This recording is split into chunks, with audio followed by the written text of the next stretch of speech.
calming hobby. Mm-hmm. And y'all, let me just say she's amazing at what she does. Thank you. If you ever get a KES original, you're a lucky person. It still gives me peace today when I do something that I enjoy doing, and it's mine that I was able to create. Yeah, because what you never really did that before, right? No. Yeah. So this is just something that you said I need to do something. Right. For peace. So, and I've always wanted to, but never took the time to do it. And like I said, Dad was in a bad place, so he didn't even know if I was home or not. So I didn't worry about taking time away from him because I had to fix me. If he didn't want to fix himself or let me help, then I had to concentrate on myself. So, and that's what I did. And then, of course, I went to counseling, a lot of counseling. When you say a lot, for a couple of years. Okay. And did you do, what kind, was it individual? Did you do group work? Did you do grief-specific work? The first part of counseling I went to was one-on-one. And then I joined a group who also had lost children to murder.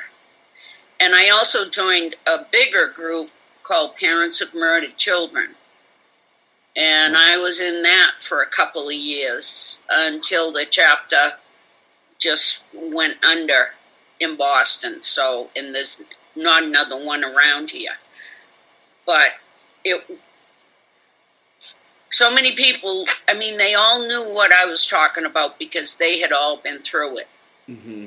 And some people had lost 2 children to murder. And I looked at that like, God is good to me. I could not handle losing 2. So I just look at, there's always somebody that has more to bear. Yeah.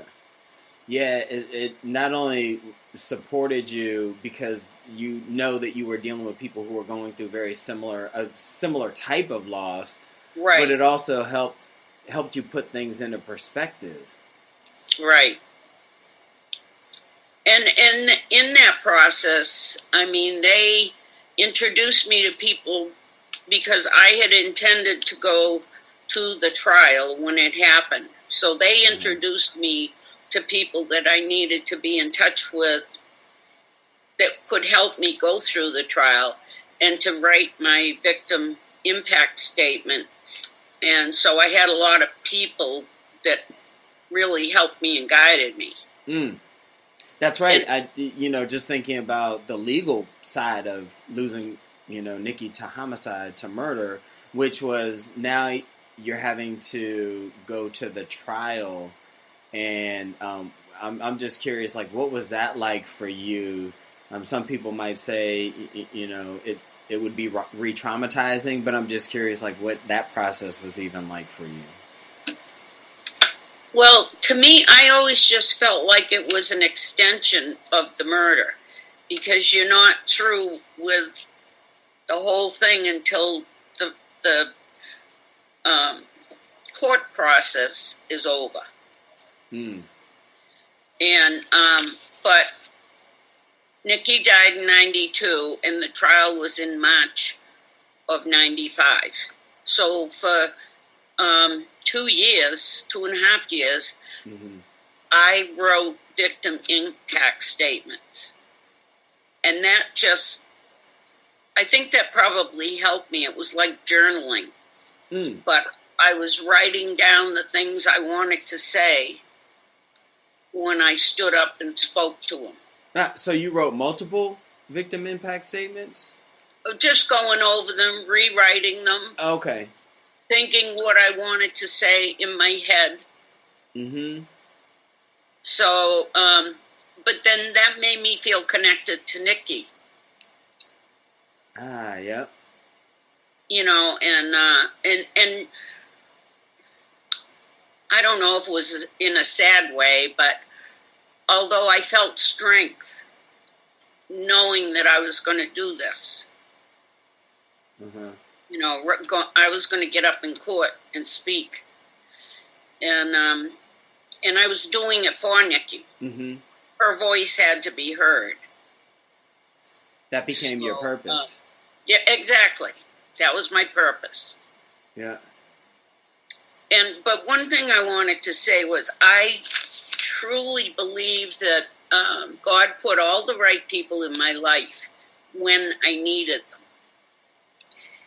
And I happened to be lucky to find a really good counselor when I started out.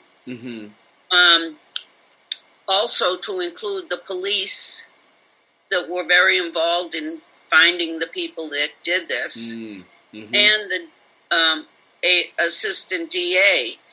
And I'm still friends with him to this day. That's what I was going to say. Aren't you still in contact with him?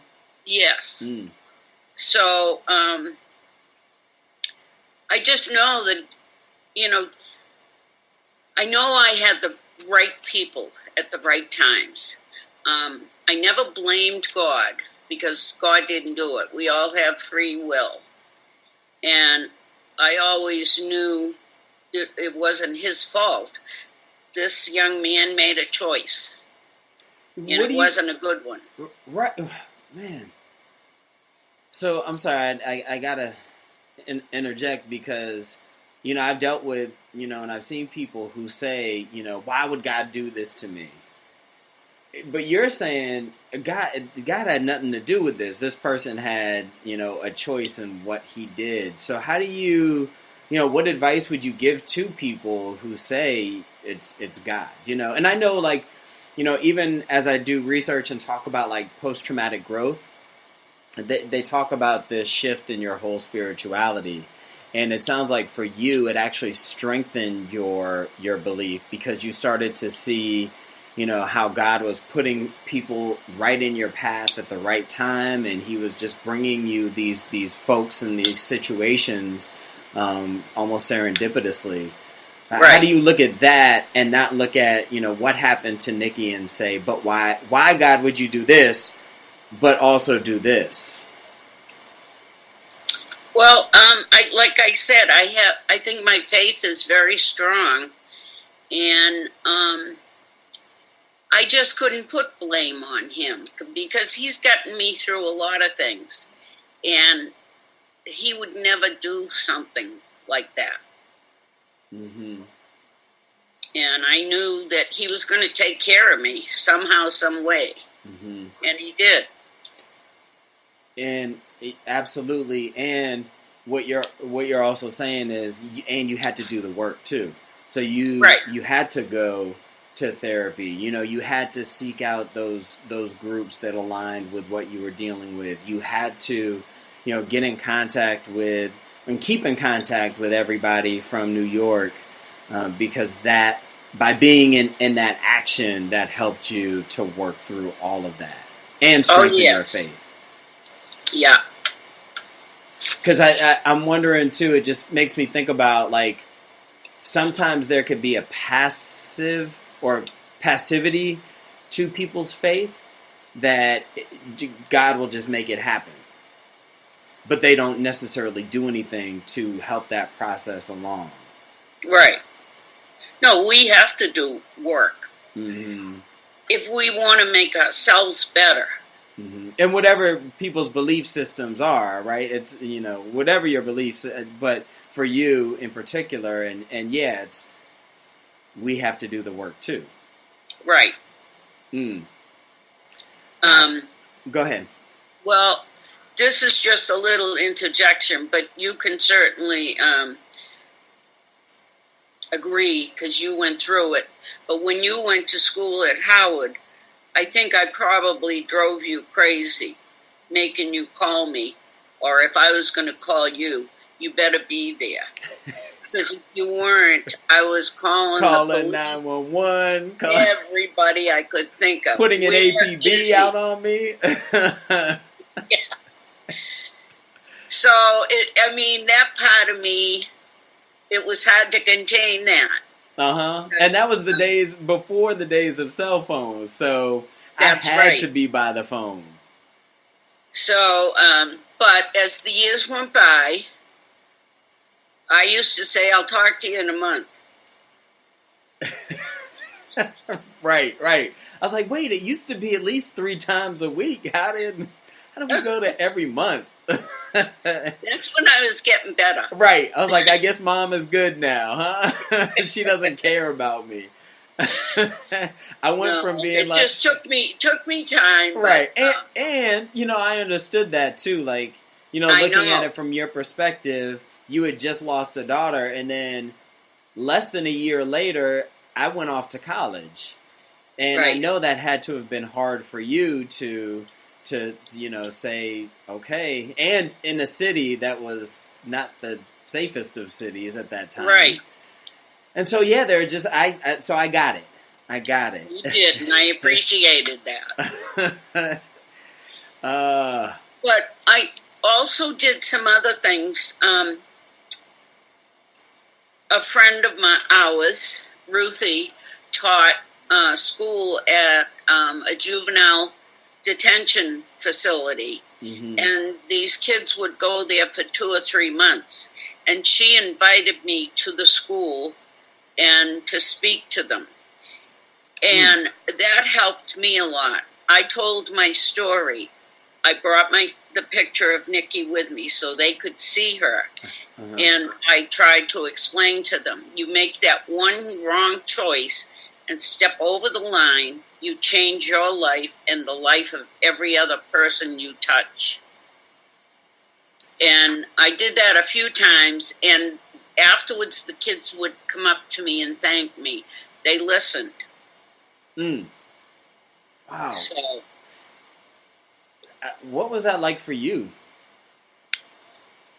I wanted to shake every one of them and tell them, please get what I'm saying. Don't make a bad choice and ruin your life. Because it can happen so quickly. Mm-hmm. What was your hope in doing that? Well, I would hope that they didn't cross that line. I never heard from any of them, but that's okay. Maybe I touched one of them for making that choice. Yeah. And that in and of itself would have been a huge difference that you made in the world. I would hope. And and even when you shared your story, like, what did you notice as time? Because did you do that more than one time? Yeah, a couple of times. Okay, what did you notice? Like each time you shared it, was it different? Did it feel different? Like, I'm just curious. Well, the first time I was a little nervous. All these kids, they might not want to listen to what I have to say. Mm-hmm. But they were intent on listening, and they, like I say, they came up to me afterwards to shake my hand and thank me. The second time I did it, I was much more comfortable, but I had the same response from them. They were, mannerisms were very good, thanking me, didn't seem to be bored. That's a good thing, right? So that's and I just love. It's interesting. I forgot that you did that, and I know I worked at that same place at some point. But and it's so interesting how we both kind of took our own paths in working with juvenile delinquents and kids who are at risk.